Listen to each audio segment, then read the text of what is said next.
Hopefully I see you around school and class. In this final exchange between Nex Benedict and the school resource officer after a fight at school, he hopes for happier interactions in the future. But not even 24 hours later, a call for help.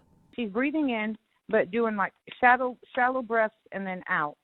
The medical examiner's report concludes that suicide by a deadly concoction of an antihistamine and antidepressants led to the 16-year-old's death. Levels of Benadryl found in Benedict's blood were particularly high, says Dr. Paul Wax, the executive director of the American College of Toxicology. You can't say for sure that it was 50 pills or 100 pills, but you know it was a lot of pills.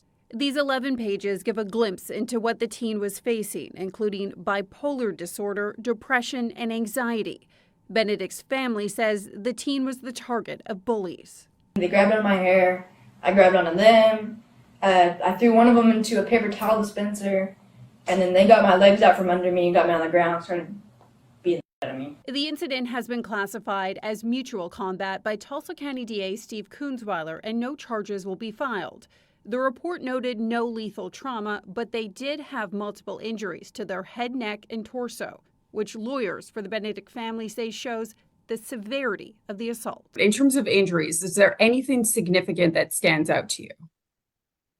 Well, what stands out is that she's got a constellation of rather minor injuries that are certainly consistent with recently being in an altercation.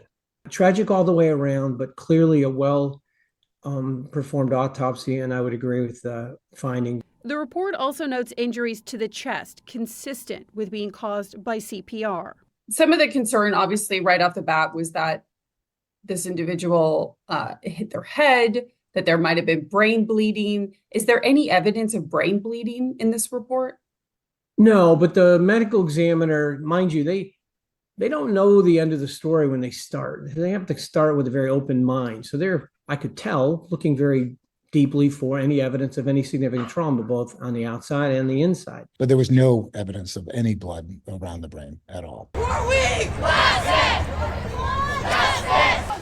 The teen's death has led to a national conversation surrounding bullying specifically for LGBTQ+ youth. The Benedict family issuing a rallying cry for reform to create schools built on respect, inclusion, and grace.